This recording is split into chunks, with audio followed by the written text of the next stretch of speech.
to go ahead and get started. I'm sorry we're a couple minutes late. Today is June 18th. I'd like to welcome everybody to the City Council regular meeting. Please rise as Buford Craig leads us in the invocation, followed by our Pledge of Allegiance and the Texas Pledge, led by City Secretary Jana Llewellyn. Let us pray. Lord, let me not wander in vain. Let me not labor in vain. Let me not mingle with the prejudice. Let me not leave the company of the virtuous. Let me not fly into anger. Let me not stray off the path of goodness. Let me not seek for this day or for the morrow. Give me such a wealth, O Lord. Amen. Pledge allegiance to the flag of the United States of America and to the republic for which it stands, one nation, indivisible, with liberty and justice for all. Please join me in the Texas Pledge. Honor the Texas flag. I pledge allegiance to thee, Texas, one state, under God, one and indivisible. All right.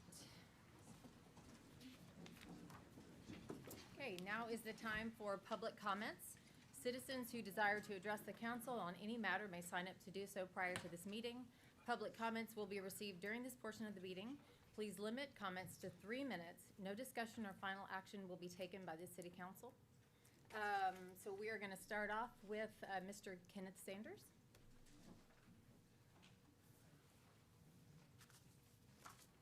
Hello, council members. My name is Kenneth Sanders. Sir, right up to the podium. Oh, sorry. And just state your name, please. Kenneth Sanders. That's all you want? No. Yes, sir. What can we Okay, do for so I'm here, I'd like to address the home, I'm here, actually, I would like to speak on the homeless issue that we have. There will be another day, I'm sure of that.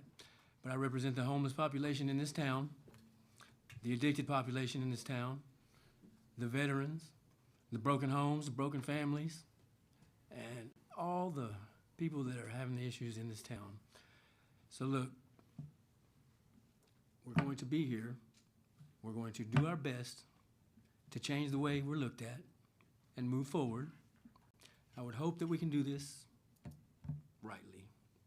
And with that, we're all going to rise anyway. Y'all have a good day. Thank you, Mr. Sanders.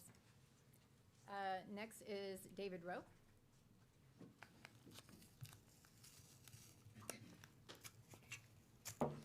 Well, as usual, my preparation wasn't real good, but I'm going to go through it anyway. It's not sir. very structured, and some of this on this isn't the same as what's on that. I tried to do a little better. My issues with the code, over many years, I've tried to get the area that I live in to better follow what is stated in the code. The city recently changed the trash pickup from the alley and put it out in the front. I've had the alley for 40 years. I've lived there for use to get to my garage. And the city's not really requiring the properties that's around there to maintain according to what the code says. And it would benefit me to have the code enforced where I can go up and down the alley without the trees rubbing on both sides of my vehicle. And I'm 82 years old and I don't need to be cutting three blocks of alley so I can go to my garage. And it's stated, the city attorney's office gave me a printout of what the rules are, and code doesn't go by that. And it says from the curb in the front to the middle of the alley in the back is to be maintained to the same level. That's not followed. And they've even told me that they did the front yard and the backyard they didn't do that much with. That's not what it says the code is. I'd like it to be where I can use my alley. I've lived there for more than 40 years and I won't stay there to ever how many more I got. If anybody has any questions of what I was trying to say, I'll be happy to try to make you understand my feelings. Thank you. Thank you, Mr. Rowe. Next is Rob Brandenburg, better known as the mayor of the mall. Well, at least that lets you know why I'm here. Here today to talk about the Temple Mall. My name is Rob Brandenburg, and I own 3 small businesses within the mall. And I probably could have brought a crowd today, but I think this room has seen enough of that recently. And the business owners could have came and would have wanted to be here today, but have elected me to speak on their behalf. I'm well aware of what the last few years have looked like for the mall, and recently was given 30 days to correct multiple violations to the fire suppression system. When I do business with the city, I must operate within business days in all areas, and the mall was given 30 days, not business days, including the Friday the notice went out after 2 p.m. on Memorial Day weekend, forfeiting 4 days immediately. It's my understanding that while Floor and Decor had stepped in at one point and was working towards repairs, the fire marshal's office was satisfied, and then Floor and Decor paused, stopped, and not long after the 30-day notice was delivered. Today, more progress has been completed by newly installed mall management in 18 business days than the prior 18 months. He wanted to be here today, but there was a contract that needed to be signed before 5 o'clock today that he wouldn't have an opportunity to do until next week. So he chose to do that to keep the progress going. And that includes any contributions by Floor and Decor with that progress. Progress specifically on a walkthrough today, a new panel's been installed, and there was over 60 errors on it. There's now less than 5. Riser 6 had a pipe issue that's been replaced. Riser 6 is back online. Parts are on the way for a fire pump that needed a replacement component, and when that's here, it'll be 3 to 5 days to get that installed. There's more local-owned small businesses within the square footage of the Temple Mall than anywhere else in Central Texas of the same square footage. Many of the local large developmental projects in our area use the addition of, say, 30 to 50 jobs as a major positive component for its acceptance by the city and community. If the mall were to shut down, over 150 jobs would be affected, and that does not include the business owners. I've spoken with these business owners, and most of them feel certain that they cannot survive another extended shutdown, especially in this challenged economy.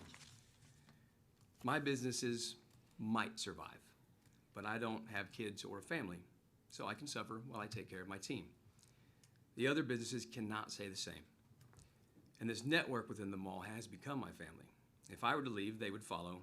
If they were to leave, I would as well. But where would that leave the property?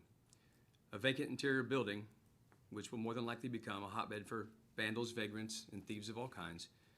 Promenade Mall in Tulsa, Oklahoma is a documented example of a mall that had its interior shut down by the city, tenants closed and left, and I do have the articles that speak to the level of liability it has become to the city of Tulsa and danger to the public. A shutdown could very well put the community that we seek to protect in a new form of more aggressive behavior and danger. We know what the last 5 years has looked like within the current ownership. What's different now? The property is hard-pressed to sell for redevelopment. It's too expensive, and select anchors complicate it by owning their buildings, and Floor and Decor have a long-term protected lease that grants them full control of the parking lot. Investors feel the risk is too high. Andy Weiner and Rockstep Capital showed us that. It's either revitalize and flip it, or revitalize and make it profitable. Both of those options contain the word revitalize. And the current manager is the first manager that's been granted on-site authority to make financial decisions for the property, putting down deposits, signing contracts. Humbly ask conversations be had with include deep consideration for a single and final extension of preferably 30 business days, but at minimum 30 more days to remain open and continue the progress. With that, I believe we can effectively get where we need to be to bring the property up to code without eliminating jobs and businesses from our community. Thank you, Mr. Brandenburg. And thank you, Mr. Korn, for being here as well. Appreciate you both. Carolyn Riley. Hello, everyone. Since I don't know all the names, I'll just say hi. I'm here again I'm going to keep you guys updated. I've been on the list with the city grant program for a home. On September the 10th of 2021, I was told that my house was not safe and I need to get out as soon as possible. On October the 7th, I was out of the house. I called to let person know I'm completely out. Everything is shut off. At that time, which I didn't believe it, well, I'm glad I didn't, I was told we're moving you to the top of the list because this whole process started in 2017 and I'm still waiting. On, let's see, July the 24th of 24, I met with Nancy Glover in her office to get the floor plans for my home. At that time, she had a proposition of me taking a vacant lot that the city owned and swapping, and I take that, and the city takes mine, and they could go ahead and get started. I turned it down for two reasons. Number one, it's not a good neighborhood. There's people riding around on, wannabe gangsters, riding around on a bicycle with pistols hanging out of their pocket. They're just waiting for me to run over them. And then there's guys at a corner on Central, and I don't know if they're still there or not, but you stop at the stop sign, and they're trying to sell you some drugs. So why would I leave my property to go over there? So I'm just, I want you guys to think, how would you feel if you were me and you've been waiting since 2017? When I got out of my house in 21, come September, the end of September, well, October the 7th, I will be out of that house for 5 years. I'm misplaced. I'm lucky I found a friend to stay with, but I want to go home. So I just want to keep you guys updated. And I plan on coming as often as I can just to, so you won't forget me. And thank you. Thank you, Ms. Riley. Ms. Glover has retired, and if you have not met Rucker Preston, he is sitting, he's just right behind you. Oh, okay, all right, good. Just want to make sure y'all connected. I haven't started pounding him yet. Okay. All right, and Ms. Brindley.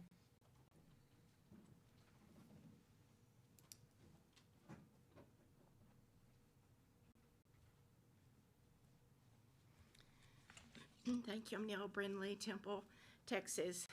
First off, on the consent and item agenda, I do not agree with taking water from Moffett residents. So get that off my chest. I want to welcome the new fire chief, Christopher Perez. I don't know if he's here or not, but if so, I'm glad, because I wanted to ask your opinion on data center fires. Is Temple Fire Department prepared for a fire at a hyperscale data center? I noticed y'all are wanting to buy a fire boat, but do we have the ability to put out a massive data center fire? Does Temple Fire Department have tools and water to extinguish a blaze at a data center? Or would the fire just be left to burn itself out like is often done with Tesla vehicles on highways? These are questions this mayor and city council should have asked before having the foolish idea to plan 11-plus data centers for Temple that we know of. There may be more. This mayor and Mayor Pro Tem and city council have enjoyed playing the victims in light of the deserved anger and mistrust your constituents have for you. Just to remind this body, in her last election in 2025, Ms. Walker received 358 votes to her 95 votes for her opponent. However, 3,780 District 1 voters want her recalled, according to the Temple Daily Telegram. In 2023, Mike Pilkington received 267 votes to Ms. Ram's 209 votes. Yet in 2026, 4,140 District 4 voters want him recalled. In 2024, Mayor Tim Davis received 0 votes, while 8,100 registered voters signed a petition to recall him. These people are not victims. They are elected officials who have lost the trust of their constituents due to repeated bad decisions, especially the decision to allow tax abatements for data centers in Temple, Texas. I once again ask you to withdraw the tax abatements from Meta and Rowan and refuse to allow tax abatements for any future data center projects. It's time to send Rowan back to Australia. It's time for you to represent your constituents and not foreign investors and tech billionaires. If you cannot do that, then I'm asking you to resign. Thank you, Ms. Brindley. One of the questions you asked was about Moffett, and I think Ms. Myers was ready to speak on that. If you could, please. Sure, Mayor and Council, it's item I don't know the. F, I believe, on the consent agenda. This is a development that is located at 11700 State Highway 317. They are looking to develop this property as an RV park. They are currently just outside of Moffitt's CCN, which means stands for Certificate of Convenience and Necessity, but it means the boundaries in which they provide retail water service. They are also just outside the boundaries of Temple's CCN, so they're in the middle of an area that does not have a CCN service. So there is no specific CCN in that area. They are seeking annexation into the city of Temple. So at some point, we would have the ability to provide the exclusive retail service. The developer wants to be served by Moffett Water Supply Corporation at this time because the infrastructure available to them is much closer. With Moffett Water Supply, it is over 5,000 feet away from our closest 6-inch line. So it would require a very extensive cost to the developer in order to extend a line from the city of Temple, and a much lower cost to extend a line from the Water Supply Corporation in Moffett. So they're seeking permission to be able to use Moffett Water Supply Corporation.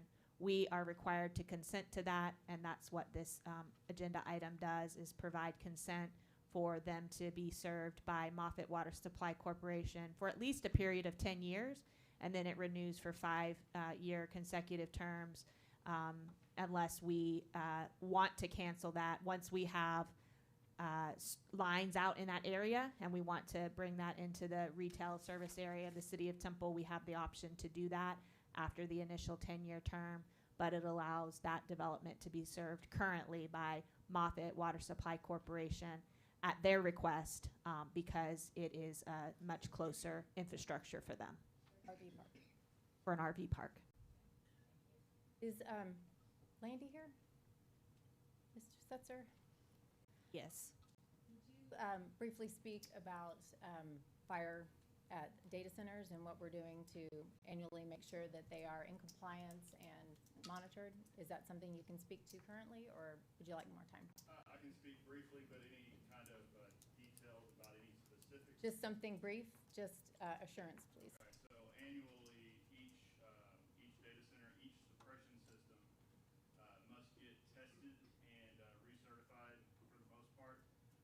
What that does is that a company comes in and that is qualified to do those inspections on the specific system. Sorry, Landy, just to make sure everyone online can also hear, would you mind going to the podium?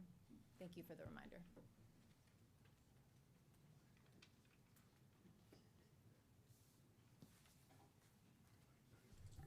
So just generally, there are fire suppression contractors that do a lot of the work for yearly inspections of those systems.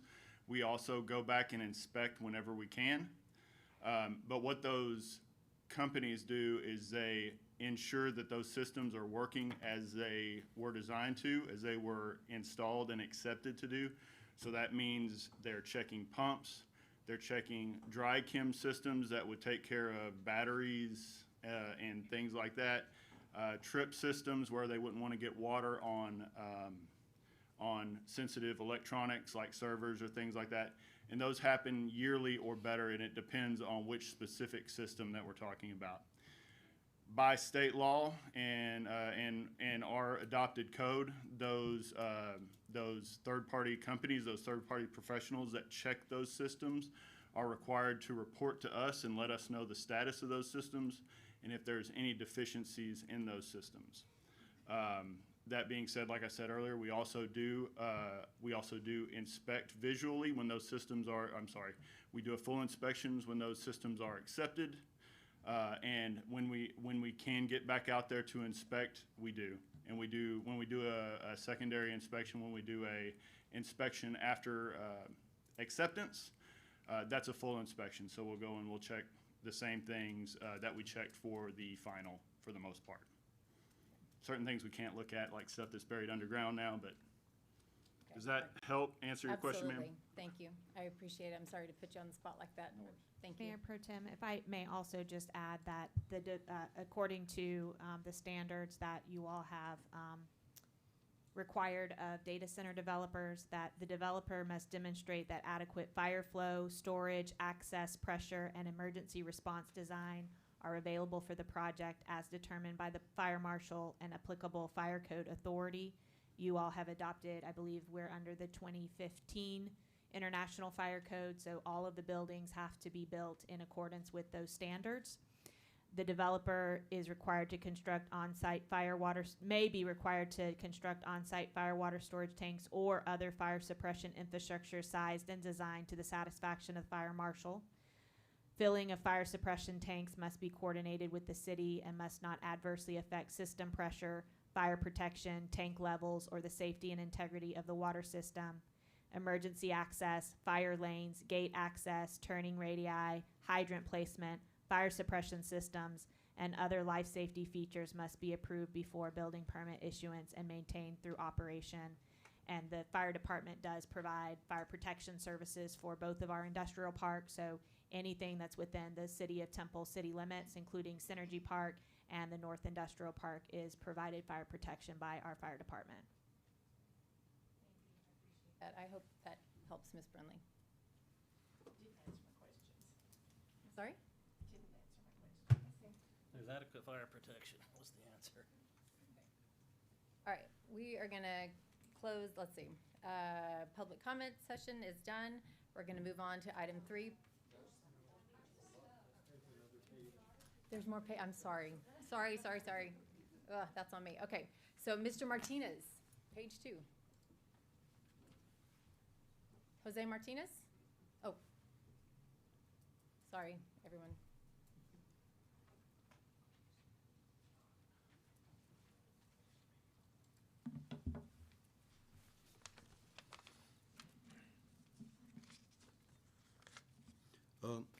Excuse me. Hello, I just wanted to kind of make everyone aware of a couple of things, just a few things overall that are different than recently. But also, by the way, when the last person spoke about how many votes some individuals, council persons, and so forth had gotten, I had made a calculation. I don't have all the numbers with me right now, but therefore that 96% of those eligible to vote in Temple did not vote for you. Keep that in mind. 4% did.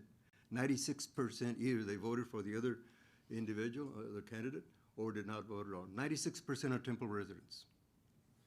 Now with that, something that a number of people often think about, but not that many perhaps, is the financial aspects, the economics overall. Goldman Sachs has said, in fact, recently said the other day, that data centers are unproven. That's the final word from him. It's a casino economy, basically. In fact, as far as that goes, I have some statistics here. Lately, the last 2 or 3 days, that is, Oracle has gone down 22%, Meta has gone down 15%, NVIDIA down 10%, and others also as well. That's what you're facing, basically, a bubble. Scams, as I said before. A couple of other quick things. Someone in the Commissioner's Court said the other day something that, well, it's like it should be seen as like the internet, for example, when it came out and all that. A number of people weren't that excited about it and all that. Except for one thing, though, and this is something that I want to make everyone aware. The internet, the development of the internet and other inventions and whatnot and all, did not cause electric rates to skyrocket. They did not cause pollution deaths. They did not say, as the data centers here say, false statements about closed water loops and whatnot, noise, for example, also, and so forth. We don't need 5,000 data centers. We wind up with the consequences of that. And we're, in fact, as far as you council members are concerned, I haven't heard a single thing from any one of you. Not a single thing of being 8 data centers, or is it 11? And when I say that, you're still not going to answer. Of course, you're not required to answer, but you need to answer to Temple. And you're not. You're silent.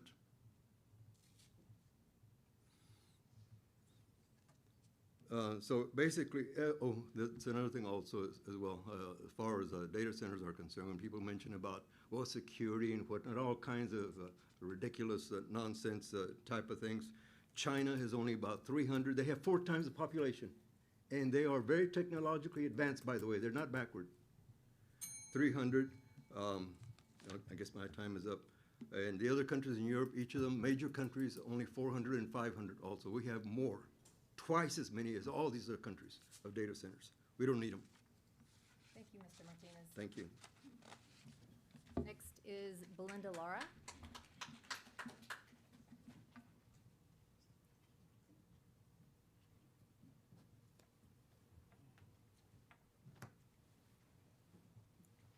Good evening, everybody here. I'm Belinda Lara, and I'm a resident here in Temple. I have major concerns about the data center. I found out too late. I wasn't given a notice. I think we need to pause. Everything's going really, really fast, and it's not just one. One would have been one too many. There are 4, and now I thought, surely there can't be more. 8, 11, that's way too many. We're gonna really exhaust everything. We cannot afford to deplete our resources. So I understand that contracts have been signed. The commission retains its absolute legal authority to enforce the rules.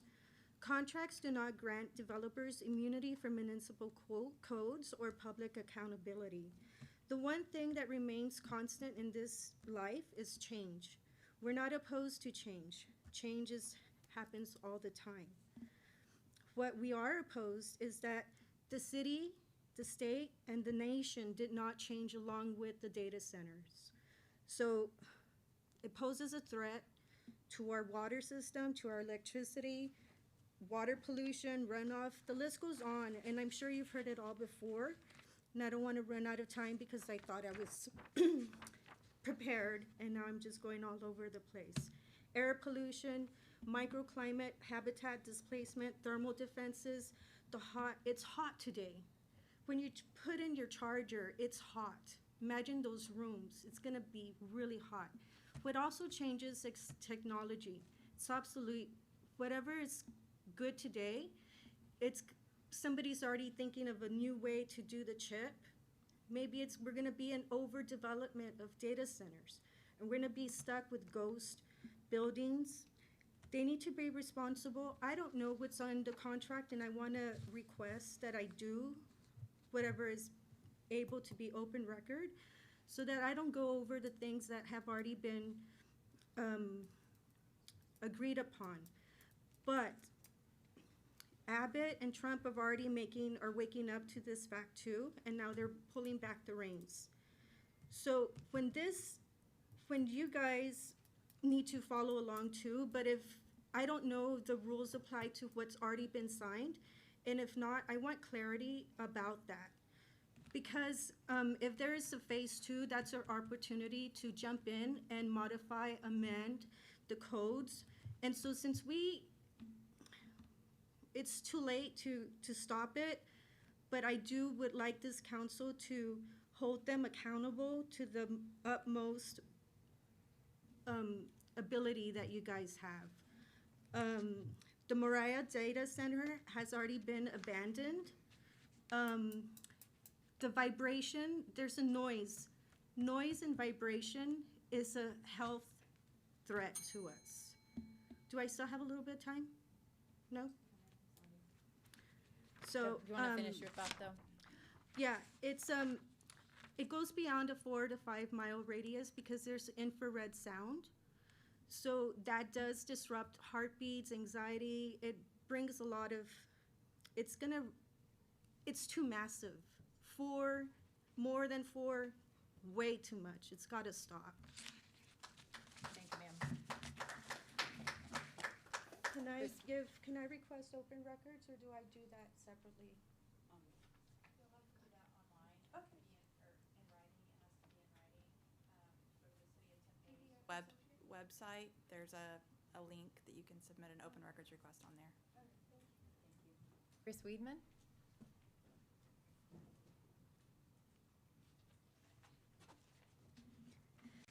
Good evening. My name is Chris Sweetman. I am a resident here of Temple, and I've been here for just about 20 years, not continuous, but 20 years.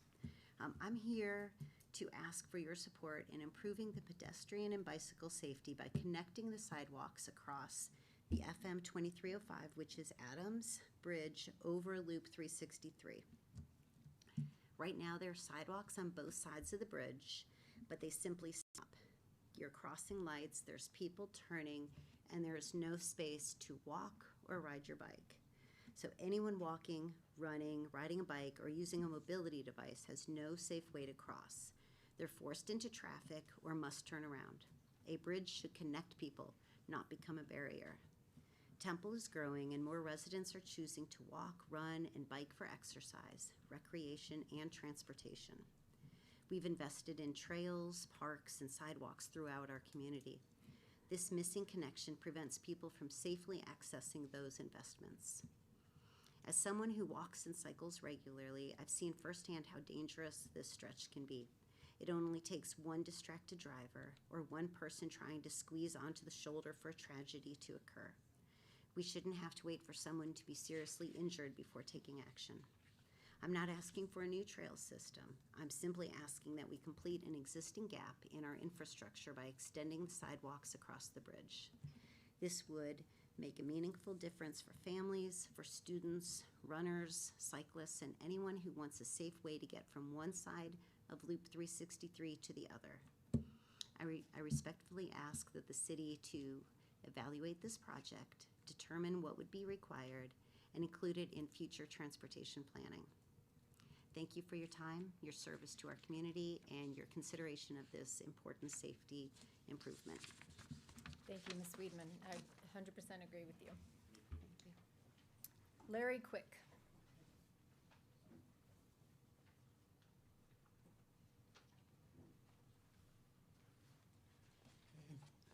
Thanks. My name's Larry Quick. I'm here representing Salmons, and we're probably 2/3 of the way from when the planning started until the deadline in August to get ready for a bond issuance, and I'm just hoping that we can get some reassurance sometime that we're on track.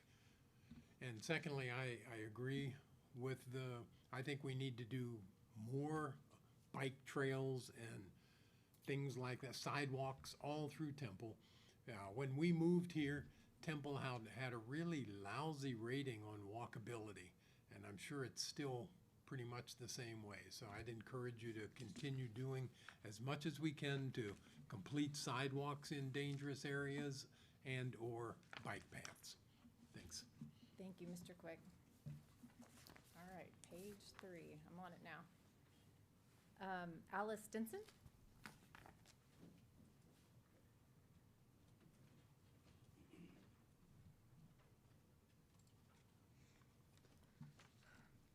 Good evening, City Council. My name is Elise Stinson, and I'm here today to hold up a mirror to show you what you are bringing here to this city when it comes to the data centers. As stated on templetexas.gov, part of the City Council strategic plan is to make Temple a place you love to call home. So I want you to understand what it is you are actually building. You took an oath to faithfully execute the duties of your office, meaning your duty is to protect the people of this city, not to protect profit margins of multi-billion-dollar tech giants. The EDC paints a lovely picture of tech corridors and easy tax revenue. But take a look at Morgan County, Georgia. Their local leaders were promised the exact same thing when it came to economic growth. But because of Meta Data Center, their residents are watching their water turn into brown-black sludge, and it's suffocating their water pipes to the point where they can't even turn on their taps. Families are hauling in bottles of water just to drink and to bathe. The utility rates have spiked 33% just to pay for the infrastructure strain. That is the future you are bringing here to Temple, Texas, and that is not a place people love to call home. And please do not say you do not have a choice after making these agreements. The other night, San Marcos City Council made agreements and voted to completely ban the data centers citywide and to protect their people and their resources. They realized that it didn't matter what promises or regulations were being made, those facilities were toxic to the people and to the environment.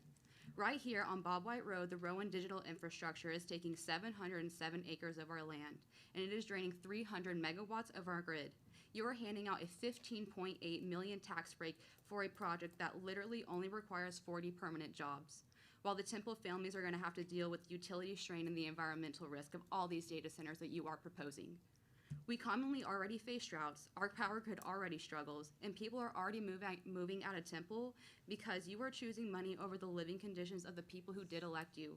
No amount of short-term revenue will ever be able to justify ruining Temple's resources and their community. Please honor your oath and stop selling out our future.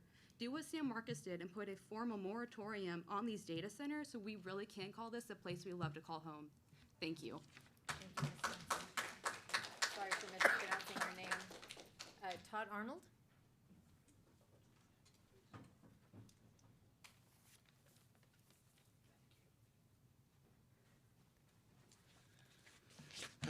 Good evening. My name is Todd Arnold. I live at 612 North 5th here in Temple. We've lived there for going on 27 years now. I'm here to ask this council to adopt an ordinance that would allow golf carts on low-speed, low-traffic streets in such areas as the North Central Historic District, the Garden District, Historic Downtown, and other areas in West Temple. After we registered, insured, and met all state requirements, we were pulled over by one of our TPD officers on our way to Trace McGay's, right about 2 blocks from my house. The officer was very polite, doing his job, and said it was unlawful for us to do that because we were not traveling to or from a golf course. TPD follows Texas Transportation Code Section 551.403 regarding golf cart operation in certain areas. The ordinance that I am proposing follows the code completely, except for removing the words traveling to and from a golf course. And it additionally limits cart usage to streets with 1 lane each direction. We have several busy low-speed roads here that are multi-lane. Limiting cart uses to single lane each direction would effectively limit carts to residential streets and low-speed connectors. We as others have enjoyed using our carts to go to breakfast, dinner, run errands, and enjoy some of the wonderful events at Santa Fe Center before we knew it was unlawful. I would like to thank Mayor Pro Tem Walker for her assistance and her directions in getting me here.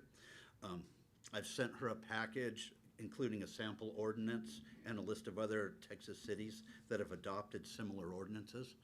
And I'd like to thank you guys at this point for your time and your consideration and your service to the community. Thank you very much. Mr. Arnold, we've passed that information on to both legal and PD, so we'll get back with you. Thank you so much. You bet. All right, Jennifer Quick.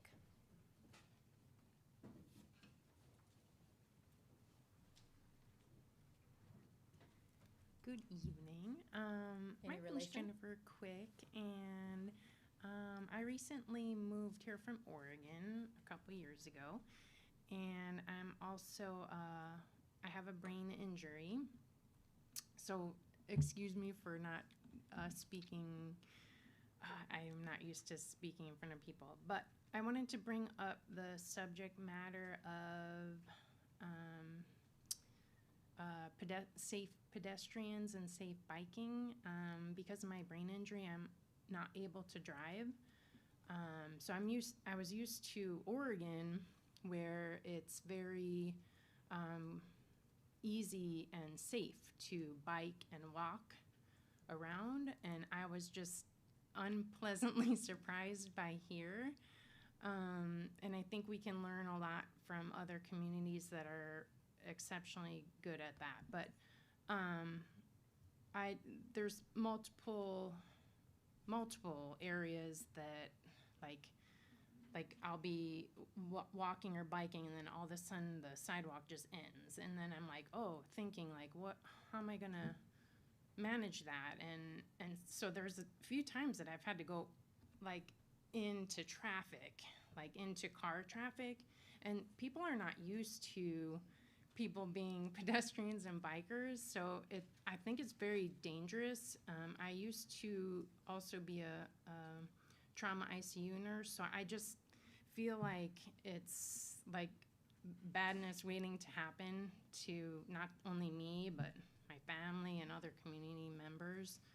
And I just wanted to make sure that you guys are looking as well well as possible of the safety of pedestrians and bikers, because I think some things, I mean, probably things have already happened that aren't good, but just I'm afraid for myself, and I'm afraid for people I know, and I just think that we could do a lot better with that. Like, I think so. Chris also said that, you know, we have a lot of good trails and stuff, but there's nothing to link things together. Like me trying to get to the grocery store, like basic stuff, you know, like I can't get from my house to the grocery store safely. So I just wanted to bring it up to you and just have, you know, put a seed in your head as you're planning for public spaces and stuff like that. Thank you. Thanks for Appreciate that. listening. Mr. Royer.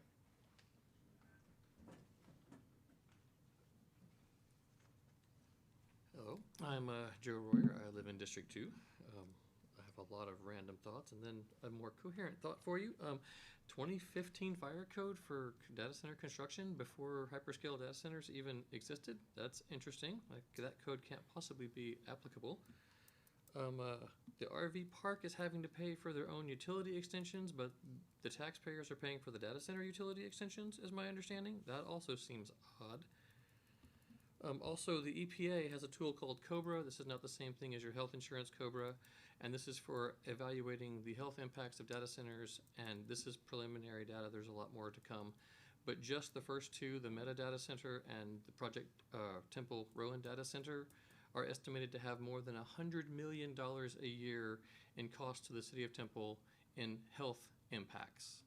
And again, this is on the EPA's website. You can run through this. It takes a minute to use the tool, and I'll be collecting the data on the rest of the data centers that are currently approved to see what that actually looks like. But this is not gonna make us any money. This is gonna cost us a lot. But that's not what I came to talk about. I came to talk about something really curious that I noticed over the last couple months. As you are aware, we did this recall attempt and we fell short on the signatures. Now, when we first started this thing, we reached out to a lot of local businesses to try and find some place that we could call like a home base or a headquarters where people could come. The vast majority of local businesses refused, and they all said the same thing. They were concerned about retaliation from the city council, and that's curious. And I didn't take that as seriously as I probably should have at the time. I just thought, that's curious. And then once we started collecting signatures, we had a lot of people come in, and many of them were city employees, people that work with you, people that know you, and they also, their number one concern was retaliation from the city council. And that I thought was curious, and I just started listening and taking that more seriously. And a lot of people asked, well, what happens if this doesn't succeed? And so we told them, okay, if we don't get the signatures, we're going to destroy everything, because we've had so many people tell us they're concerned about retaliation. And so we did. We fell well short, and so we destroyed all the petitions that we collected. And then after we announced that we fell short, we didn't make it, I noticed certain permits getting revoked and evictions being issued, and I thought that was also curious. Thank you. Thank you, Mr. Royer. Okay, Mr. Korn? He stepped away. Did he want to speak more, and did I miss that? No. Oh, okay. I just thought you may have stopped. Oh, sorry if I, Mr. Royer, did you feel like I said, okay. Hi, my name is Edward Korn. I own the Extreme Jump Adventure Park here in Temple, Texas. I've had the pleasure of talking to most of the city council here in the last week. As you know, and as Rob has articulated, the mall is set to be shut down on June 22nd. We received that notice on May 22nd. Now, you can say that we were aware that there was issues with this mall. Obviously, this mall owner, we all know it's a bad mall owner. And unfortunately, what we don't want to see is that the good tenants get punished, and myself as a business owner, as well as the landowner there. For the past 2 years, I've received zero communication that there was any issue as far as I was needing to separate my fire suppression system from the malls. In fact, it's the opposite. I've been told that, hey, there's progress going on. Floor and Decor is making progress, things are moving along. To separate my building from the mall's building is $165,000. So over the last couple of years, as we all know, the strains in business, I've continued to look at what we can do to hopefully get that cost to come down. At the same token, not ignoring that it will have to happen someday. With the notice on May 22nd, I immediately said, okay, well, we've got to go get this done. What I didn't anticipate is, due to the issues with the mall, I've had contractors that outright even refused to bid the job. I was far along with a local contractor, Impact here, Fire, and multiple calls. He probably got tired of hearing from me, and I was begging him, give me a bid. I understand it's going to be expensive, but give me a bid so I can get this work done and save my employees' jobs. They ultimately just stopped returning my calls. Luckily, I have Cotter Fire, who is still engaged with me. They're now Pie Barker. They're still engaged, but the work is going to take me at least 6 weeks once we kick off. Not realizing when they originally accepted the contract or the bid from them that there was still more testing and more work to be done before we could even get to the design stage to apply for that. I understand the city council is very limited in what they can do, and I appreciate all the conversations I've had with you, and I'm not sure what Landy's decision is going to be here prior to the 22nd. I'm just here to ask again for consideration for allowing an extension of time. This mall hasn't changed in 2 years. There really, truly is no fire safety issues. There's a frustration issue with this mall owner, and I understand that, and I appreciate that. The issues that are there in the last 18 days, I congratulate Mr. Landy because you finally got them to move. They're actually making repairs and they're doing something. You've got me to move. I've signed that contract for $165,000 to remove us from the fire suppression system. What I don't want to do is get closed down. On average, I host 50 birthday parties for children a week. It's going to take me 6 weeks minimum. So that's over 300 families with birthday parties that I will not be able to host. And in this hot time during the year of Texas, I'd hate to send them all out to the backyards where it's just going to be too hot. Again, I appreciate your time and I appreciate your consideration as well as you, Mr. Landy. Thank you. Mr. Grisham? Where'd he go? He was just here. Oh, okay. Is he out there? No? No, he left. I already talked with him. Okay, all right. Okay, I think that is it. We have done it. I looked up while others were speaking. I believe you probably will recall, because I think you were the one who identified and asked staff to submit a grant application for the project that was mentioned in the earlier public comment about the sidewalk connectivity over Adams. As council probably knows, and many in the audience probably as well, 2305 is a state road, so it's managed by TxDOT.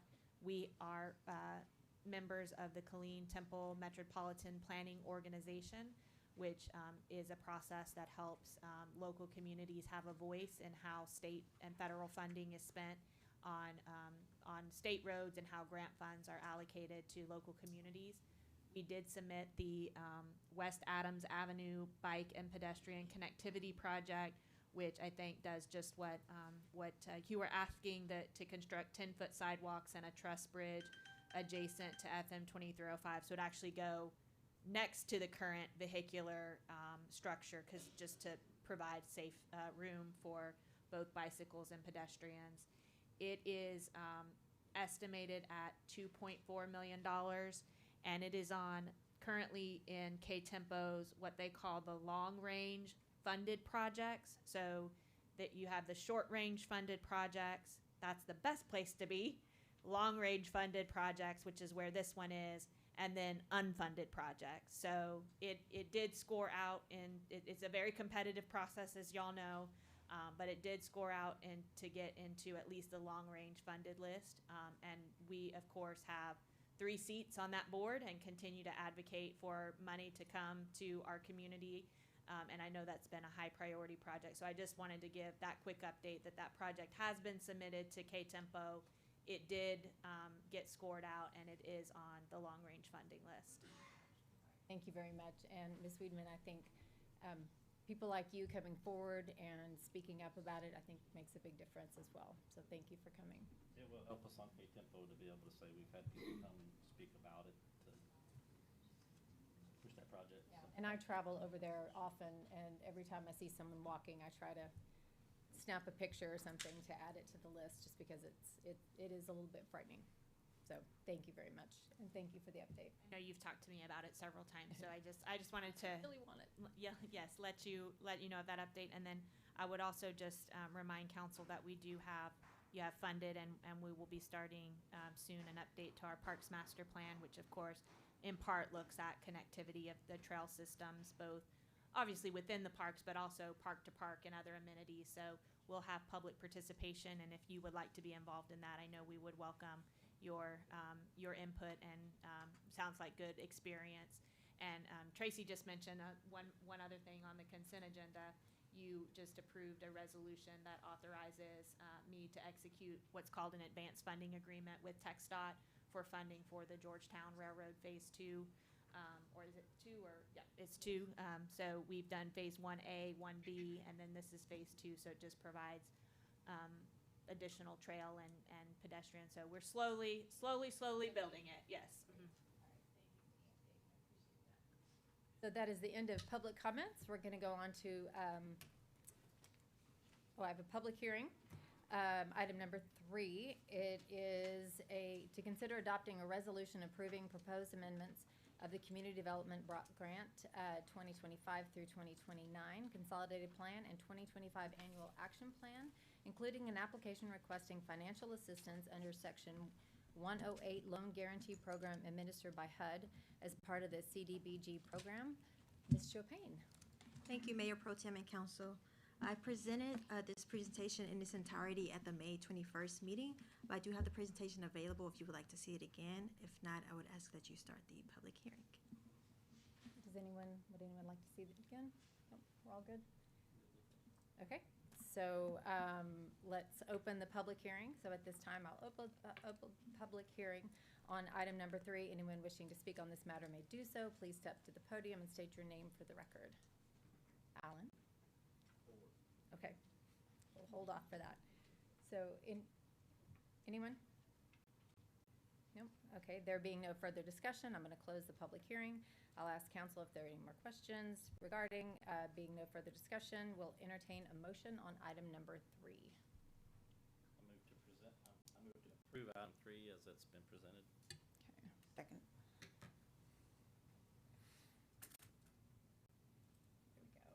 I have a motion by Councilmember Pilkington, a second by Councilmember Grant. Please vote.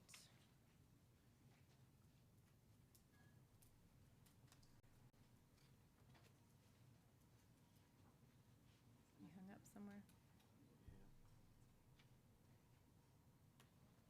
Get it together, Emmons. I vote aye.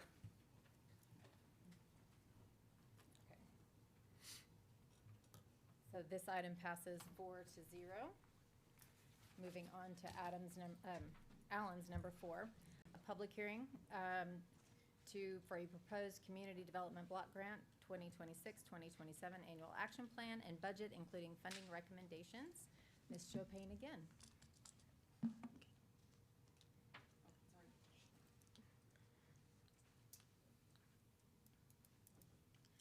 Good evening, everyone. I'm Brittany Chopin, a Community Enhancement Division Director. I'm here to present the 2026-2027 Annual Action Plan. To give everyone an overview, in 1974, Congress created the Housing and Community Development Act. Title I of this act authorizes the creation of CDBG, the Community Development Block Grant, which must serve predominantly low to moderate income households. Then the area served must be at minimum 51% LMI, which is low to moderate income. The city receives community development block grant funds every year from HUD, which is the Department of Housing and Urban Development. As a recipient of these funds, we're required to produce a consolidated plan to outline goals and activities to be undertaken for a period of 5 years. And this includes a citizen participation plan and a fair housing plan. And in each year, we're also required to develop an annual action plan that supports the consolidated plan in addressing our goals and activities to complete. Our overall goal of these activities must meet one or more of the 3 national objectives, which benefit low to moderate income persons, prevent, reduce, or eliminate slum and blight, and meet an urgent community development need. For our FY27 allocation, our allocation will be $757,065, which is a $39,000 increase from 2025 to 2026. Our 2026-2027 proposed projects are housing improvement, homelessness and mental health program, CDBG administration, low to moderate income demolition, and public facilities. For housing improvement program, we propose to fund $124,722 that will provide home repairs to low to moderate income citizens in Temple. For homelessness and mental health program, we'll provide dedicated personnel to implement initiatives identified in the homelessness and mental health strategic plan, Operation Rise, as well as supporting clients that are, with case management that are in the tenant-based rental assistance program, and we're proposing $197,871 to be allocated for this program. For LMI demolition, which will eliminate slum and blight through removal of deteriorating structures in the low to moderate income areas, we propose $50,426.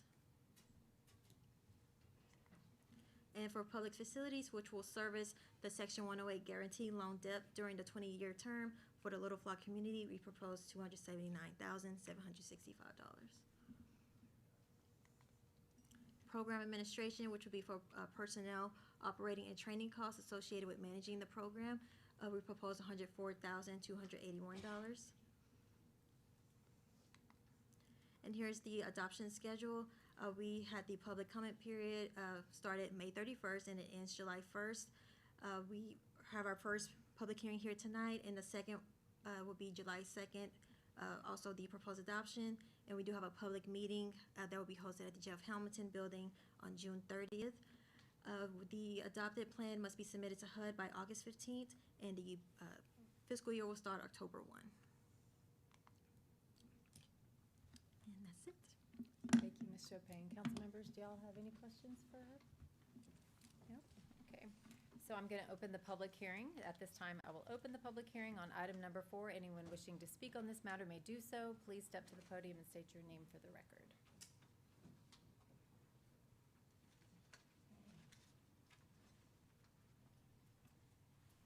Alan Lytle, I live here in Temple.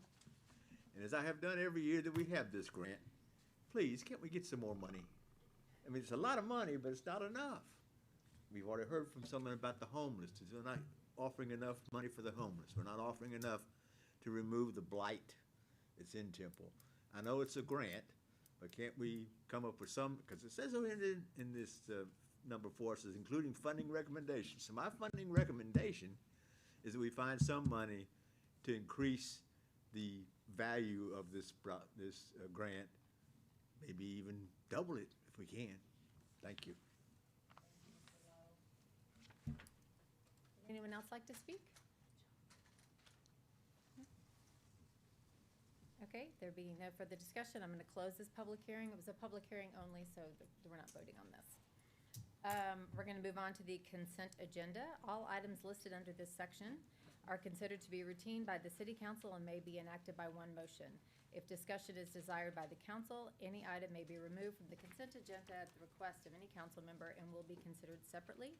It's my understanding that we are going to remove items I and K. Anything else that needs to be removed? No? Okay. If not, I'm going to entertain a motion to approve the consent agenda, 5A through 5P, less items 5I and 5K.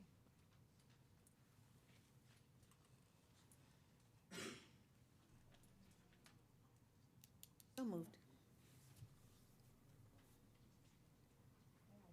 by Councilmember Grant, I'll second. and a second by Councilmember Emmons. Please vote.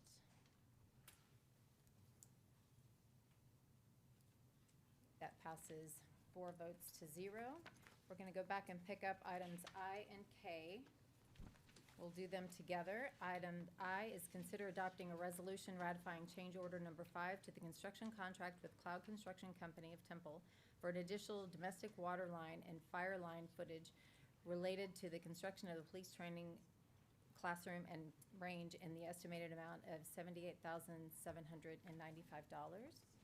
And then item K is to consider adopting an ordinance authorizing a rezoning request from Office 2 to Plan Development Office 2 on 12.154 plus or minus acres in the Hilliard Crossing Subdivision, Block 1, Lot 1, City of Temple, Bell County, Texas, addressed as 7083 Members Parkway.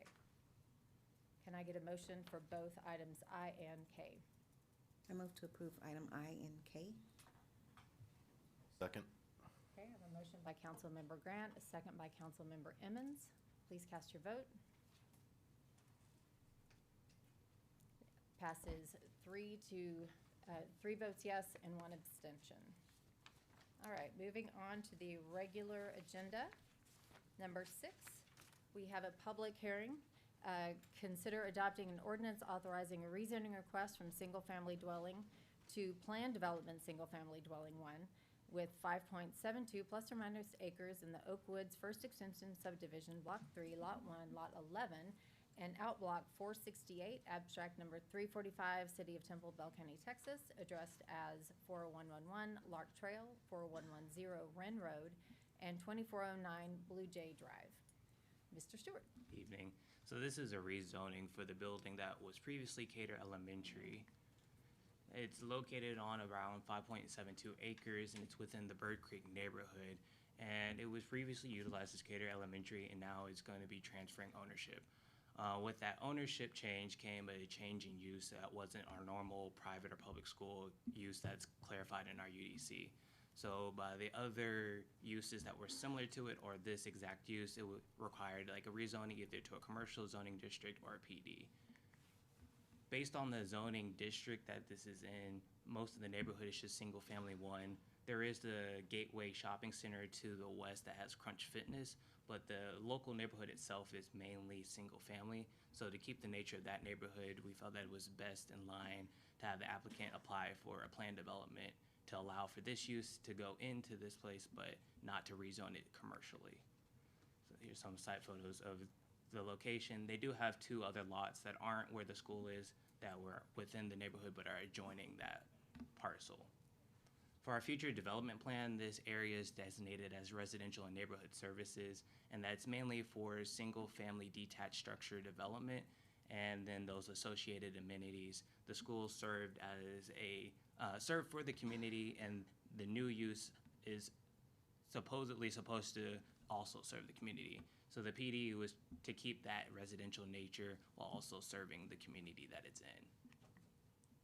We did do public notification, so we sent out notices to the newspaper on June 2nd, and then we also sent 53 notices to property owners in the surrounding area. We received 3 notices in agreement. We received 4 responses in disagreement, and mostly the responses were that one had a parking concern, another one was that they just wanted to leave the building as it was, and the other ones were that they didn't want multifamily or apartment development to go here. So with our conditions, staff is recommending approval of the PD, but with our conditions, we're saying that the building stays under the base zoning of single-family 1 zoning, but it allows for the use of the music academy and other instruction-based educational uses that are associated with the fine arts. Additionally, the 2 adjacent lots that are also owned by the school district that be conveyed, those will stay with the base zoning of single-family 1 development. Perimeter screening and buffering shall be applied as in accordance with the UDC of section 7.7. Amplified sound associated with outdoor activities shall not exceed the ambient noise level at the property line as established by the City of Temple noise ordinance, and then the parking standards would match that of the public-private school that it previously had, where it's one per classroom and then an additional parking space for every 4 seats in the auditorium, gymnasium, or other places of assembly. The Planning and Zoning Commission on Monday also recommended approval with a vote of 5-0 with 1 abstention. And are there any questions? Council, do you have any questions? No? Okay, so I'm going to open the public hearing at this time. Anyone wishing to speak on the matter may do so. Please step to the podium and state your name for the record. Anyone? Just real quick, I think kind of like Mr. Brandenburg said about the mall, anytime something sits empty and idle, it's a cause for concern. So it's nice to see that the ISD has sold this to someone who's going to pick it up and use it for Academy Musique. I think that's exciting, and I think it'll fit in with that area for sure. I would want to thank staff for working on this as you did. I know there was some people in disagreement, but I think we've more than covered any of their concerns there. And I've talked with some of the people in the area that have seen what we're planning, and they're satisfied with it, the ones I spoke with. And it's because of your work that you put into it that's made it where it's something that everybody likes. So, thank you. Okay, all right. So we've closed the hearing, and I'm going to ask council, let's see, for entertain a motion. I make a motion. Approve item 6 is presented. I'll second. Okay, it was a motion by Councilmember Pilkington, second by Mr. Emmons. Please cast your votes.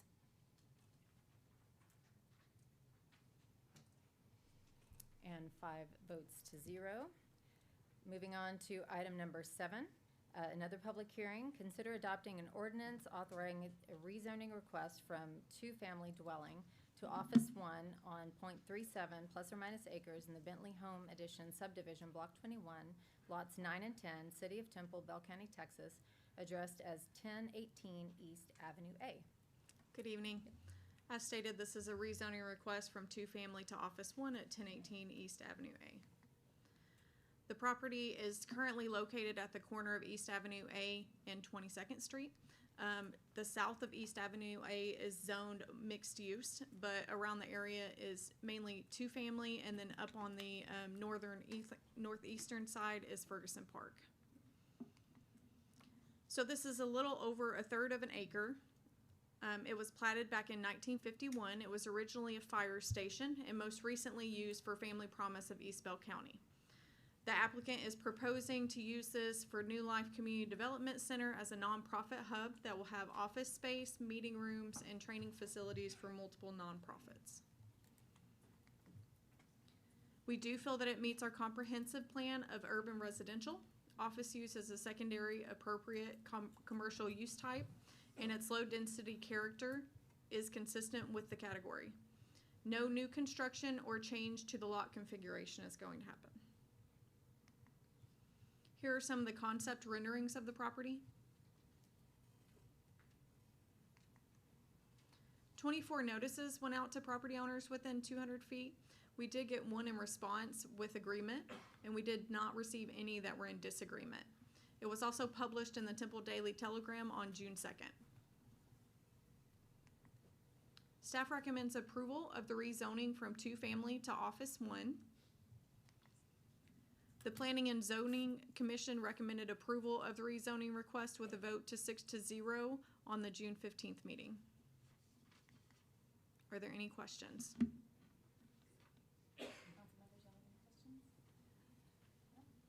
So at this time, I'm going to open the public hearing on item number 6. Anyone wishing to speak on this matter may do so. Please step to the podium and state your name for the record. It's a quiet group.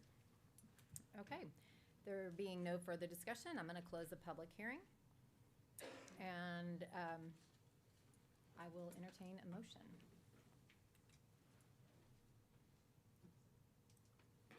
I move to approve item 7 is presented. Okay, I have a motion by Councilmember Pilkington.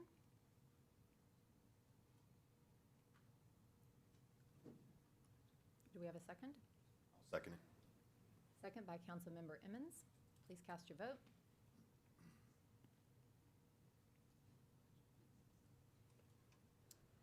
It passes with 3 votes yes and 1 abstention.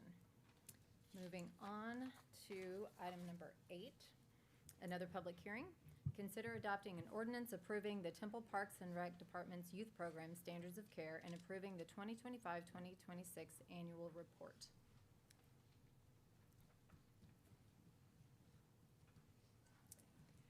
So Leah Hello, and Council. Susan. Hello, Council. This is our annual report of the standards of care for our after-school program and our camps. And I'll have Susan Cross do the presentation. Mayor Pro Tem, City Council, thank you for the opportunity to present to you the City of Temple Parks and Recreation Youth Program Standards of Care. I appreciate the opportunity to go over this again, even though you hear it every year. And I am Susan Kraus. I'm the Recreation Division Director for Parks and Recreation. So each year we seek your approval for the program standards to maintain compliance with the Texas Health and Human Services requirements, as well as to assure quality of care for the children that we serve in our after-school and camp programs. Let's see if I can get this to move. All right. The Texas Health and Human Services Commission regulate child care facilities and programs in Texas.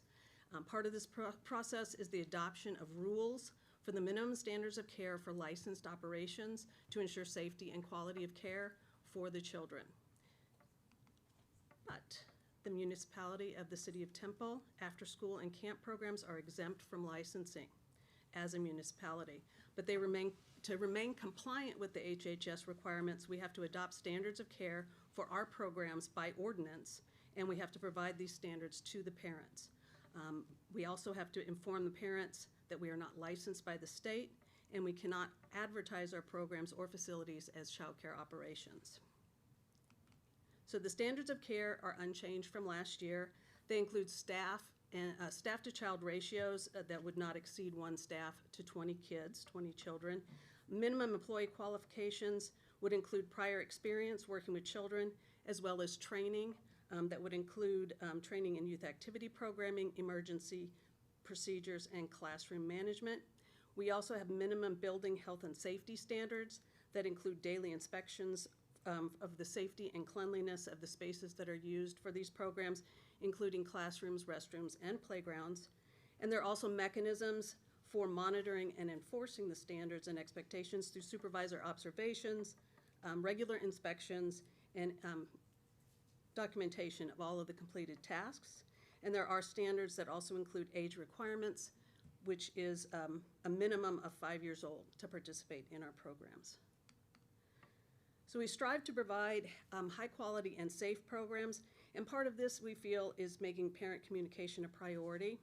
We make sure that the parents are aware that we do not have a state license, and that they can obtain these standards of care through our website, at our registration, and then we also offer parent orientations where the standards of care are available. Upon registration, an email is sent to parents that outlines the process of completing their enrollment paperwork through a system that we have is called EPAC. And finally, we do not advertise any of our programs as child care operations. So as required by the standards of care, the City of Temple conducts background checks on prospective employees. The employees are required to have first aid, CPR, and food handler certifications, and the staff must attend at least a minimum of 10 hours of training annually. Our staff who work year-round will receive over 30 hours of training per year, including pre-summer training, pre-fall training, and monthly in-service training, as well as CPR, first aid, and food handlers training. The training includes policies and procedures, emergency action plans, classroom management, and program planning, as well as curriculum implementation, which includes STEM and art activities, safe indoor and outdoor games, and group projects. So this takes us a little bit to the annual report. This slide just lists all of the camp and after-school locations that we utilized from the summer of last year through May of this year. And then this is an overview of our after-school programs and our camps. The first graph is a comparison of our after-school participation from 24-25 to 25-26. Overall, our participation increased from 197 students in 24-25 to 226 students last year. And then the second graph is a comparison of our camp participation from 24-25 to 25-26. And most of our out-of-school holiday camps did increase in participation numbers. Our summer specialty camps, which are camps that are largely provided by the Salmons and the Summit staff, have significant participation increases from 130 in the summer of 24 to 248 in the summer of 25. We've increased capacity, and the popularity of these camps have increased, and that's created more demand. So last summer, all of these camps were near their capacity. Our full-day camps for summer also have had increases. Last summer, 2024, we had 310, and then in 2025, we had 568. And we believe that this is largely due to offering the full-day camps on a weekly basis rather than requiring people sign up all at once. Last 2 years ago, they would sign up and have to commit to the entire summer. So we changed that, and that seems to have improved our numbers. Now we come to scholarships. So if you look at this, we do offer financial assistance to qualifying community members, and these are the numbers all the way through May of this year. We've worked to make the information on assistance and the application process a little bit more accessible, and we're hoping that in the future that will assist more families through scholarships and payment plans. And then this year we have focused on enhancing access to and delivery of our youth out-of-school programs. One significant improvement is the introduction of auto pay. This option was given to folks that signed up for our full-day summer camps this year, and the feature allows families to register for all of the weeks that they want to attend at the beginning of summer without having to pay for it ahead of time. So instead of paying the whole thing, they sign up for the weeks that they want, and then they'll automatically be billed the Thursday prior to each camp. We've also begun using a system called ePack, which is a software system that provides an accessible web-based platform to store registration documents, waivers, medical information, and emergency contacts. And this allows the staff easy check-in and check-out when the kids come and go, as well as quick access to permissions, contact information, health information, et cetera.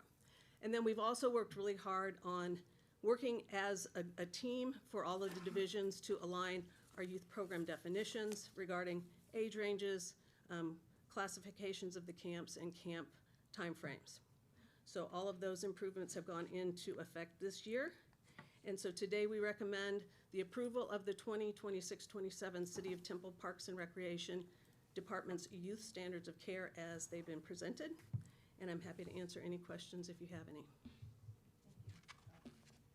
Any questions for Susan? Nope. And I'm going to open up the public hearing on item number 8. Anyone wishing to speak on this matter may do so. Please step to the podium and state your name for the record. Okay, so there being no further discussion, I'm going to close the public hearing and ask council for a vote. Approve item 8. Second. Okay, I have a motion by Councilmember Grant, a second by Councilmember Pilkington. Please cast your vote. And item number 8 passes 4-0. So that's it, folks. We are done for the day. Thank you so much. We are adjourned at 6:21.